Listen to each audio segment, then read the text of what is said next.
All right. Good morning, everyone. Good morning. How are we? I wanted to do this live stream to kind of talk about inflation numbers coming out of stats and statisticians and economists this morning. 9% inflation. This is taking inflation numbers to the highest we've seen for 40 years. But what does it all mean? If you recall, maybe about 2 weeks ago, Andrew Bailey, who is the boss, the governor of the Bank of England, kind of gave us a pre-warning that we are likely to see inflation hit 10% plus at the end of this year, and we're likely going to go into a recession in 2023. Now, that was only 2 weeks ago. Now, if you follow me on this channel, I've kind of been saying all along that the inflation numbers are way ahead of where the forecasts have been since we started tracking this, back in maybe November last year. And I think this is a prime example of it's a testament to say that not that I think that the Bank of England are playing loose with the numbers, but I think that there isn't a real acknowledgement maybe of how severe this is likely to be. Look, let's be honest. We are in May already, and the numbers today are 9%. We will forecast 10% by the end of this year. Now, obviously, this 9% increase takes into consideration the energy price cap increases that we saw, and obviously people's direct debits going up. The worrying thing here is that we are due another price cap increase in October. That's rumored to be about 40% increase, which means that it doesn't mean, but it begs the question, if we're going to see a 40% price increase in October and inflation is already at 9%, what is inflation going to be like in October? And there are so many factors in here. So what I wanted to do is maybe just give a little bit of coverage around the news. There's some really, really interesting articles out at the moment around some of the ways that the government could potentially help ease this, because what inflation essentially means is that it's the cost of goods and services around us increasing in price, right? So it means that if you were spending £1 on something and it's now £1.09, you're going to be able to buy less for that money. And what that means is that you get squeezed from a financial point of view. Your money isn't going anywhere near as far as it should do. Now, we can all talk about how we actually got here, energy prices specifically because of the war with Ukraine and Russia, and obviously the boycotts on Russian oil, all that kind of stuff. But I think it's also worthwhile acknowledging that this isn't just a UK issue. This is a global thing. I mean, in the States, the numbers are a little bit steeper. They're a little bit ahead of us.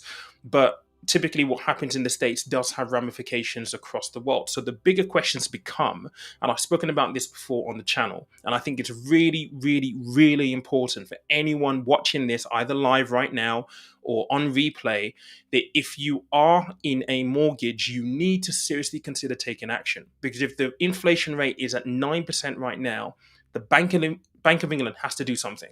They cannot sit there with the Bank of England base rate being at 1%. They're going to have to take action, and they're going to have to move the bank rate even further to try and combat this. So far, nothing has worked. And this is where it could get really, really ugly. I know there are a few people in my Discord group who have got mortgages. We've seen 3 bank rises this year. So Bank of England base rate rises this year alone. And a couple of people have already seen their mortgage rates increase 3 times this year. On average, maybe for most people, that's probably about 40, 50 quid a month each time. So most people are seeing, 150, 200 pounds increase in their mortgage payments. Your mortgage is often your biggest monthly commitment. Now, I've said it before and I'm going to say it again, and I made a video about this maybe a couple of weeks ago. If you're in a tracker or a standard variable rate, you really need to consider trying to get locked into a fixed rate, because if inflation keeps increasing, the Bank of England is going to have to take action in increasing the base rate in order to try and counteract it in some way, shape or form. I think we just need to be very, very acutely aware of how this pans out, what it could potentially mean. Now, if we talk about inflation, and what it will do to the property market potentially. There's a lot of speculation that actually what it will do, it will cause the property market to cool down. So what that basically means is that we may start to see house prices fall. That's good if you're a first time buyer or you're trying to get onto the property ladder. But as with all these things, it's cause and effect. If the property prices start to come down, that's a good thing because you'll be able to hunt out houses that may have been out of your price range before. But with that, when you go and apply for a mortgage, it means that the monthly payment for your mortgage is going to be more expensive. And so making sure that you're robust in terms of your financial planning, you understand how you're going to be able to afford the mortgage in terms of your budget is going to be very, very important. And if you are going to be first time buyer, most people will go into a fixed rate. That will probably be the smartest thing you could do. The fact of the matter is, there is nowhere that these rates are going now aside from up. And again, I've made videos on this channel maybe even 4 months ago talking about longer term fixed rate mortgages. There are mortgages on the market right now that are offering 10-year fixed rates, 15-year fixed rates. I put out a poll back then asking people whether they would actually consider going into a long-term mortgage of that sort. The overwhelming consensus was no. Under the guise that, well, who wants to be paying a mortgage for 20, 25 years or 15 years? Well, most people take out a mortgage. The average term has increased. We're seeing mortgages of 30, 35-year mortgages. So getting fixed into a long-term mortgage, i.e. maybe a 10-year, given where we are with inflation and the Bank of England base rate, predicted to go up, may not be a bad shout. But as always, it's important that you take advice. So specifically on the mortgage side, make sure that you go and speak to a qualified mortgage advisor, one that can have a look at the whole of market for you to source you the best deal. It's a really, really really interesting time right now. And obviously, there is no silver bullet to help 100% of everybody. And we can talk about investment opportunities as well. I will do a separate video for that. It's interesting to see what Warren Buffett is doing right now. But this news today is people are going to look at that and just think, wow. And trust me, there's more to come. And unfortunately, is going to get a little bit worse. This is just a little something that's on Sky at the moment. I thought I'd run you through maybe a few articles and point out a few things just to maybe give you guys some context and maybe some food for thought, I guess. And if you are enjoying this, by the way, make sure that you smash the like button for me, and also share this if you think other people will benefit from this. So let me just jump into this screen right here. So this is Sky News right now. So what they're basically saying is there's a real chance the UK could enter recession later this year. Now, remember, Andrew Bailey were predicting that it's going to be in 2023. With the inflation numbers at this level, it's a real possibility that we're going to see that before the end of the year. And how this essentially works in terms of the recessionary side of things is, if we've already talked about the fact that your money isn't going to go as far as it used to. And if you think about the economy, it's a cycle, right? If you are paid money, you have disposable cash, you're likely going to spend buying products and services. That forms part of the economy. So the more people spend, the GDP goes up. And that means that the economy is healthy. We keep ourselves buoyant. What this is basically doing is, I'll show you a graph in a moment. What this is basically doing is it means that people are trying to reduce their spending because they have to tighten their belt. And as they're doing that, it means that people aren't buying products and buying services as much as they would do, which means that the economy shrinks. That takes you into a position of a recession. But this article is saying here, inflation figure is actually 10.9% for poorer families. I mean, this is staggering stuff. There is a graph on here that I do want to talk you through. Actually, let me just see if it's actually, I believe it's on, let me just find it. I find it very, very interesting, and it speaks to what I was just talking about now. Let's share this tab. Right, so this tab is a graph of real pay, so wages, right, versus inflation. Now, this goes all the way back to 2001. So inflation is in the blue line here. The real pay, so what people get paid, is in the red. So in 2001, people were getting paid decent amounts, keeping up with the rate of inflation. And you get to around about here, so maybe this is 2002, maybe 2003 or so, you start to see these lines actually cross over. And inflation for the first time actually goes above the real pay. Sorry, the real pay stays above inflation. But from this point onwards right here, we start to see inflation actually spike. Now, remember, this was financial crash, that period of time. And since then, we've seen real pay actually reduce in terms of inflation.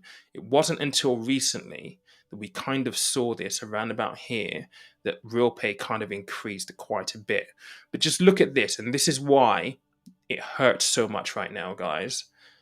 We can see at the moment, this is almost an inverse. We're seeing inflation absolutely rocket, but people being paid increase, right? The real pay is decreasing in real time. And whenever you have this kind of gap, people are going to feel severe pain.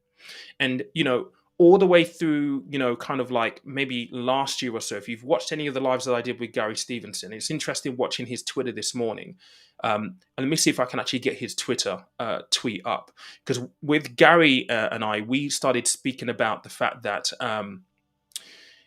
people got really, really wealthy during the pandemic, right? He spoke specifically about how billionaires had tripled and doubled their net worth, right? And how people had done really, really well. And the fact that money was printed, but when this money was printed in by way of furlough to try and keep the economy afloat, actually the distribution of that money was skewed because, well, wealthy people tend to have more money. So the way it actually works out is you're actually making wealthy people more wealthier when you're printing money in that way. Let me just find his Twitter, because his tweet this morning was very, very interesting indeed. And if you're not following him on Twitter just yet, maybe you should consider actually following him as well. Give me 1 second. Gary's actually an economist. If you follow his story, he's just a normal guy pretty much, right? And he talks about how, in all of these schools that all of these economists go to, they never ever get any predictions right. They're always constantly wrong. And his tweet this morning really made me laugh, because he was like, well, this should have been predictable. It's called Gary's Economics. Let me just find his tweet. Where was it? Where was his tweet this morning? Here it is. Let me just share this tab and get this one up here as well. So this is Gary's tweet this morning, by the way. I don't get why this is confusing. We gave out a crap ton of money, which devalued the currency, but wages didn't rise. This makes wages super low in real terms, which causes a collapse in living standards and a boom in hiring. Predictable, no? And this is what we're talking about, right? Because again, in this graph right here, let me just share this one. This graph right here typifies what he's talking about. Wages have not increased, and we're seeing massive rise of inflation. So, and because we printed so much money, what do you expect to happen when you print a lot of money? If everyone was a billionaire in the world, how much would a loaf of bread be? It won't be £1.80 or whatever it is right now, right? If everyone had £1 billion, price of a loaf of bread is going to be way more expensive. This is kind of what he's talking about here. And so, look, what comes next? I really don't know. There's an interesting article, which is this one right here. I'm just going to share with you. I'm just going to go to the top of this, actually, because there are some people speculating about 5 ways in which the government could potentially help ease the cost of living crisis. Now, whether the government is going to do any of this, we don't know. But I think the government is under a lot of pressure to do a little bit more. But the politicians are all saying that they cannot save everybody, which, look, it's a very, very difficult job to get right. I understand that, but more needs to be done. So one of the things they're saying is windfall tax, right? And this is something that Labour's been speaking about for a long time, which I think the Conservatives have now come round to the idea of. Putting a windfall tax on all of these energy companies that are obviously going to be making a crap ton of money in profit because, well, we're almost at ransom, right? We need to heat our homes. We have to put fuel in our cars. So a windfall tax. Now, the danger with this is, and this is just me thinking out loud, the danger with this is if you impose a windfall tax, will that be passed on to consumers? Quite possibly, but it is a way that potentially the government could use to help people reduce the impact of this cost of living. Will they do it though? I don't know. At this point in time, I think it's in discussions, is not being taken off the table. Hopefully, something is actually done. The other thing that is on here is scrapping national insurance increase. So as you know, national insurance was increased, and Rishi has stuck with this, even though he's recently increased the threshold by at which point you start paying national insurance to match the personal allowance of 12,570. Now, will he do this? At the moment, he's stuck to his guns. Whether he will or not, I don't know. But actually, it says here, it means that somebody earning £27,000, for example, is now paying £200 more in national insurance annually. That will at least save some people some money and put some more money in people's pockets. I'm not 100% confident that he's going to do this because, well, he will be backtracking massively. But it could be something that he basically does. Now, lowering income tax, that's one thing. Now, this is something, right? And I made a video about this, and I think I did this on a live. The last time he spoke, and he lauded himself to be the chancellor who obviously has all these pay cut, these tax cuts and all this nonsense. He talked about income tax coming down from 20% to 19%, but he promised that 2024. And I'm like, why would you even mention this if it's not something you're going to implement right now? It makes no sense. It almost felt like an election kind of like pledge. Well, if you get us in office the next time round, this is what we're going to give you. If they brought this forward, that would be a massive help to a lot of people, because ultimately it means that immediately you're paying 1% less in tax, which will vary across the different tax bands, but it is going to put more money in your pocket. Will they do that? Who knows, right? These are just suggestions that are being tabled by economists at this point in time. Increasing universal credit. Now, the answer and the question to this will be, well, where is this going to come from, right? If you're reducing taxes, but you're putting out more in terms of universal credit, that needs to come from somewhere. I think for families who are on lower incomes, this right here can be really, really impactful. In conjunction with maybe some of the other things as well. But what the politicians will tell you is that money is not infinite. It has to be done in a fiscal manner. I think whilst that is a prudent and intelligent response to most people who are feeling the pinch right now, nobody cares. We just want the government to do something to actually help people, because regardless of how much we talk about, trying to be financially prudent in this country and just, being better with money, budgeting, all that kind of stuff, there's only so much budgeting you can do before you start to feel the pinch, and before you get to the point where you can't cut anymore, you can't reduce your expenses anymore. And that's where the danger actually lies. We're seeing an increase in people using food banks. That is all going to get worse. The other one that was included on here was, talking about regulatory changes, which was allowing, people like, for MOTs testing every other year and opposed to annually. I mean, how much of an impact is that going to actually have in the real world? I don't know. It's just going to be really, really interesting what happens. My biggest fear is that with the inflation numbers at 9% already, we're going to see this way in excess of 10% by the time we get round to October coming round, and we're going to see the price caps increase even further. If you've been paying attention to the news this week, you will have known that the boss of Ofgem was talking about, reviewing the price cap every 3 months in opposed to every 6 months. I think that's a terrible idea. The argument was that, it will mean that the energy price consumers will be able to contend with prices and possibly get better deals if the prices come down a bit quicker. But the issue that you have here is, does the energy providers actually pass that on immediately? it opens the system up for a whole lot of abuse. I think there'll be positives in it, but I can't really see any positive. But I'm not an energy expert. This is me just giving my opinion itself. There was another piece in the news today which actually asked the question of whether or not companies are ripping people off or not in terms of using these inflation numbers to boost their profits. And there was an interesting graph which I'm going to try and find, which basically said that actually it's not, businesses aren't generally doing this. And this is the graph right here. Let me just share this tab so you can see this.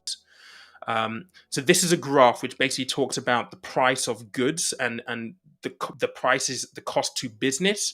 So for the cost for business at the moment is actually quite higher than the price of goods and services, which means that businesses at this point in time aren't passing on the full cost. Now, arguably, you can get into the nitty gritty and say, well, over what sectors are you using this? What companies are you taking in consideration? But as a general look, that's what this graph basically says, that actually businesses are incurring the additional cost and not really passing all of it on to consumers in the cost of goods and services right now. That's an interesting take. It doesn't mean that obviously there's a lot of skepticism and cynicism around business and what all of this means. I think reading articles like this kind of gives you a bit of perspective around what is actually happening. But yeah, guys, look, it's really, really hard to deal with at this point in time. I was really, really, really surprised to see that number this morning at 9%. But it just goes to show what's going to happen. There is a train of thought to say, have we got to the point where, we're at a peak at this point in time? And there are some economic arguments for that. I personally don't think that we're at a peak purely because we've got the 40% energy price increase coming in October. I mean, that's really going to hurt people. I mean, the last one was 54%. This is going to be another 40%. So when you look at it over the course of a 12-month period, once everything's implemented, you're almost looking at a doubling of your energy bills altogether. It's crazy. And then obviously you've still got to think about fuel costs, food cost, all this type of stuff. And ironically, and this is where we can go back to the COVID conversation, China is still struggling with COVID. There are huge swaths of China that are still in lockdown. And if they weren't, and this is the crazy bit, if China was fully operational and was also in the market for oil, right? The consensus is that we would see fuel prices at even higher prices than they are right now, because you would have had the Chinese market also competing for oil as well. The fact that they're in lockdown has done us a favor when it comes to fuel costs, like filling up the car. I mean, this week, was it this week or last week? Diesel at the highest prices ever.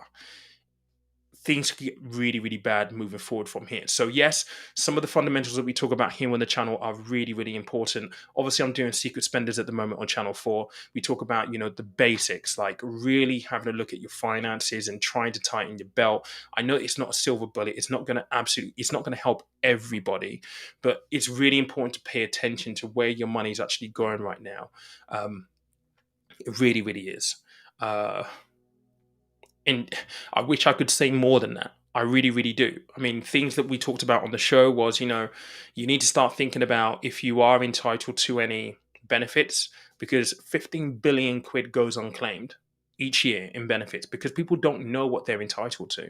So websites like turntous.org, entitled2.co.uk, those are all websites that you can go to. And look, it may take you 5 minutes or so, but what you do is you just pop in your details and it will tell you what you're eligible for in terms of benefits.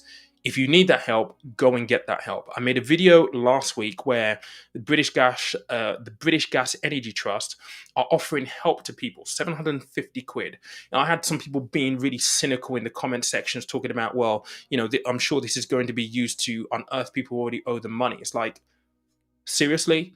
If you're a British Gas customer and you owe British Gas money, they probably already know that you owe them money.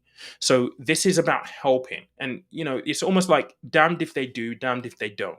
The help is there. If you're struggling with your energy bills, they do have money set aside to actually help you. The average claim on that has been £510. It may be £510 that people, turn their nose up at and sniff at, but it's still 510 quid that you may not have to pay, that you could allocate to something else. There were some other stupid comments on that video about, oh, it looks like too much work to do. Well, you've got to work for it. It's not going to be handed to you, unfortunately. You've got to do a budget. Okay, so what? Do the budget. It's help. That's what it is. So things like that are available. Make sure that you go and use them if you need them. And please don't be so entitled to think, I'm not going to fill in that form. There's too much stuff to do. It's not guaranteed. Nothing is guaranteed in life, but it is help that is there if you need it. So please go and use that. And if you haven't watched that video, by the way, go watch it because it is there. I think it was this time last week that I actually did it. But anyway, those are just a few thoughts that I wanted to run you by this morning, just to help. If you're watching this live, I know that there are some comments in here in the chat. Let me just have a look at these very quickly. Swift Games, morning. How are you doing? Would you say interest rates will go up to compound inflation? Yes, interest rates will have to go up. The Bank of England cannot sit there with interest rates at 1%. They can't. They have to do something. So interest rates will go up. What that does mean for savers is that you're going to see an increase in your savings interest rates. But if inflation is at 9%, you need savings rates to be at 9% for you to keep up with inflation. So unfortunately, you're still going to be at the mercy of inflation for cash that you hold in a savings account, regardless of whether the interest rates actually go up. That's just the reality of it, unfortunately. Someone saying in here, Rain saying in here, but I think still the Brexit is all this is about. I don't feel it in Finland. Yeah, I mean, if you're in Finland, I mean, it's a slightly different situation, isn't it? Really, I mean, look, Brexit definitely has some impact on the UK economy. The funny thing is that Brexit is it's a side subject right now. We haven't really spoken about it because we've had all of these, inflation numbers, war, all this kind of stuff. It's there underlying, but it's not the main factor. It has definitely contributed, but it's not the main factor, unfortunately. Someone's saying here it's unfortunate. Let me just get this up, actually. Someone's just saying here it's unfortunate for people who may have recently bought a house, but I think ultimately if the prices can go down, that is absolutely a good thing. I mean, yeah, if you just bought a house and we get into a situation where the property market does cool off and you see a dip in the value of the house. Yeah, I mean, on paper, it's going to hurt, right? But, you probably bought your house because you're going to live in it for the next, 10, 15 years, or maybe even 5 years if you're looking at short term. The markets will come back round. The property market will be buoyant again. So whilst it might be a little bit painful to take, it's still an asset. It's still a solid asset, essentially, that should recover.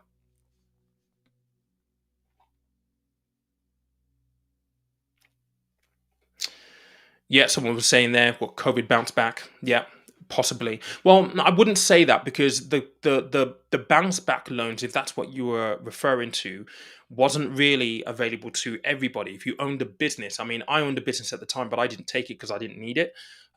So I wouldn't say it was responsible for that specifically. I mean, real pay is if you're employed, have you seen your wages increase over time? We haven't seen that for quite some time now. And that inverse effect that we saw on that graph is quite pronounced as well. I will agree with this one. It's going to be a disaster for the poor and people on fixed income. It is going to be. I mean, again, this is where some of the basics really, really matter. We talk about it all the time. The thing is, I'm passionate about this kind of stuff. I really, really am.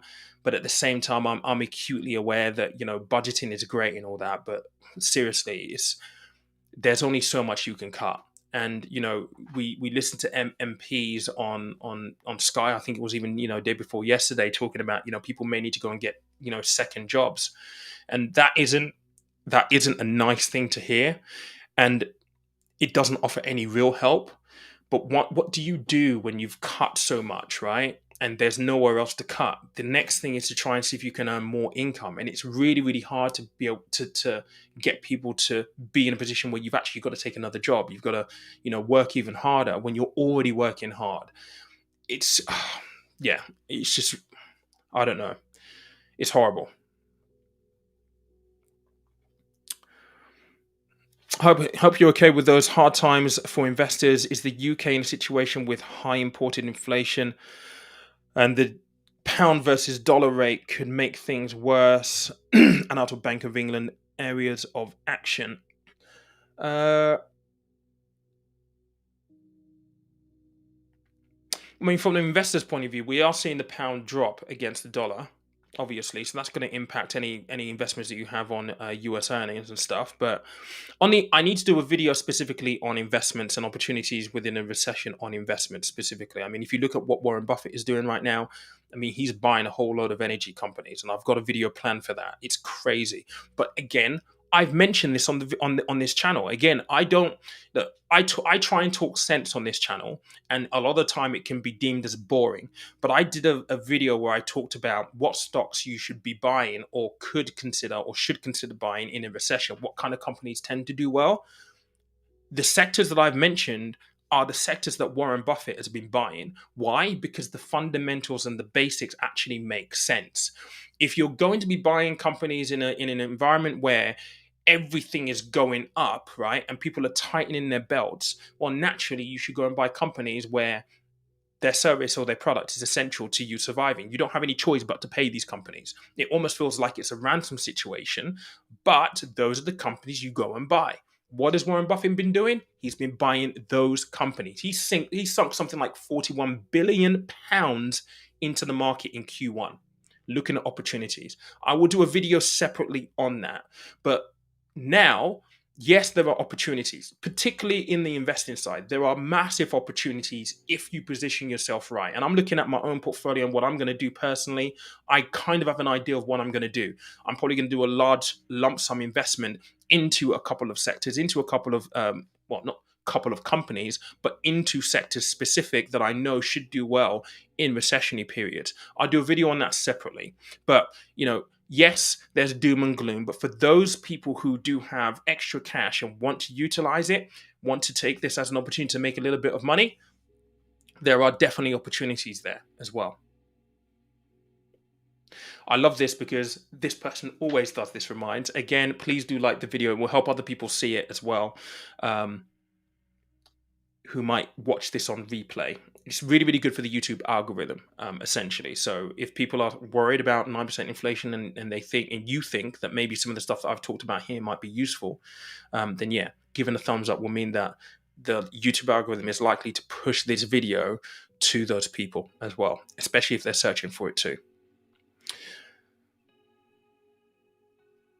Thank you, mate. I appreciate this because, yeah, the British Gas video, I don't know how many views it actually ended up getting or anything like that. And this is the frustrating thing. You think, this should do really, really well, but the way the YouTube algorithm works is very, very weird. If the interaction with it isn't as good as you would, well, if the numbers aren't high within the first hour, it kind of demotes the video a little bit more. So, yeah, please do share it if you can. That will be much appreciated. I'm just going to see if I can bring up my YouTube hub. Maybe I will highlight videos for people to watch so you know what to go look out for. Let me just do that very quickly, because a lot of the content that I've got here on the channel interlink quite nicely with each other. And if you watch some of these videos, then yes, you'll be able to get maybe a broader perspective around what I'm saying in terms of the context that it delivers. Let me just share this one. So let me put this up on screen. So this is the British Gas video right here. So the title of it is £750 help with energy bills, cost of living.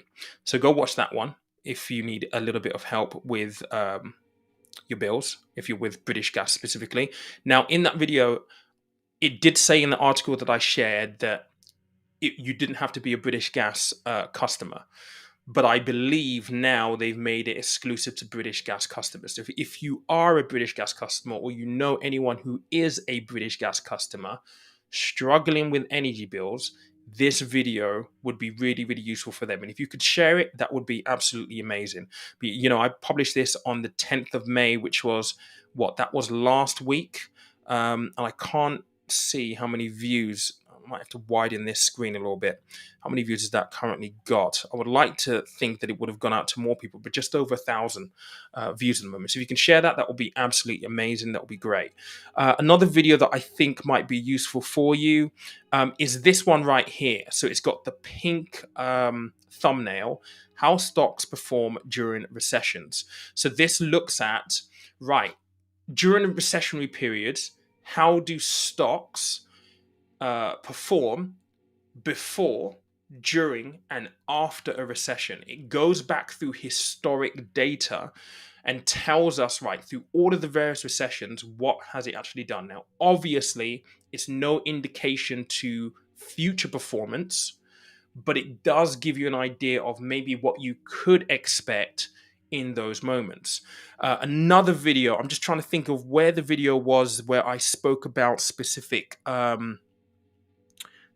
stocks or sectors that you can actually invest in that have a good track record of performing well in recessionary periods. Where was it? If not, I might have to remake it. But I definitely did a video. I'm just trying to find it. Bear me 1 second. Let me just share this so you can see what I'm looking at.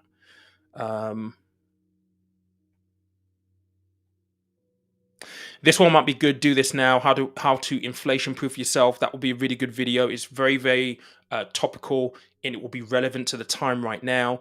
But the other one, I believe, was, where was it? This one right here. So it says during war, what stocks to buy.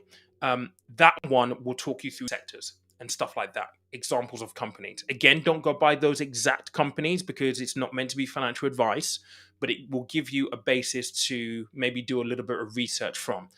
But anyway, I'm really conscious I spent maybe about 36 minutes on this. But thank you so much for watching. Again, if you haven't smashed the like button, please do smash the like button. Please do share if you found value in this. It will just mean that other people will get to see this as well. I know that there are other comments that have come in through here.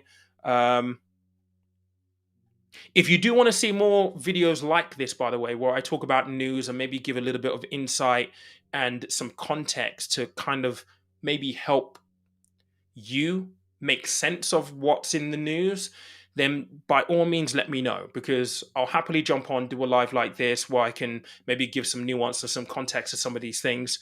I actually quite enjoy doing live shows like this, and I've just recently launched a members group, a collaborators group, where I'll be answering all of your Q&As for members only. I did a video about this. I've had a little bit of backlash. You've probably seen the videos. If you haven't, go catch up on my last maybe 2 live videos that I've done. I'll explain everything there. But if you do want to join, please do join. I'll be creating specific videos answering your questions specifically. It's like having me in your pocket as your personal banker, giving you some guidance to help you make better financial decisions. But yeah, we'll do that almost on a weekly basis, depending on the volume of questions that we basically have. There'll either be recorded videos or live Q&A sessions specifically, where we can really get into the nitty gritty. So go check that out. If you click on the join button underneath this video, you'll find the information there. But guys, have an amazing, where are we today? Wednesday. And I will catch you in the video maybe on Friday, or if there's any further news, I might do some further news tomorrow or Friday. But guys, have an amazing one. Thank you so much for joining me. Cheers.